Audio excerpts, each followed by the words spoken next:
Angin para sa proteksyon at kaligtasan.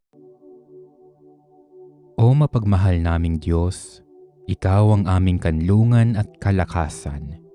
Handa kang tumulong sa amin sa lahat ng pagkakataon. Manatili ka sa aming piling at gabayan mo ang bawat pagkilos namin nang malayo kami sa anumang masama. Hinihiling namin ang iyong biyaya upang maging malakas at matatag kami sa mga pagkakataong sinusubok kami ng tukso. Huwag nawa kaming makagawa ng kasalanan o anumang ikasasama ng iyong loob. Sa iyong paggabay at pagtulong, maging malusog nawa ang aming pangangatawan. Huwag mo sanang ipahintulot na dapuan kami ng sakit.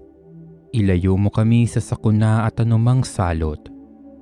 Palakasin mo ang aming katawan nang patuloy kaming makapagbigay puri sa iyo sa pamamagitan ng aming paggawa ng mabuti.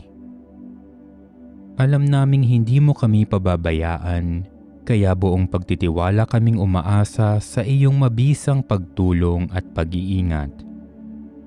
Walang makadadaig sa iyong kapangyarihan. Walang imposible sa iyo, o aming makapangyarihan at mapagmahal na Diyos.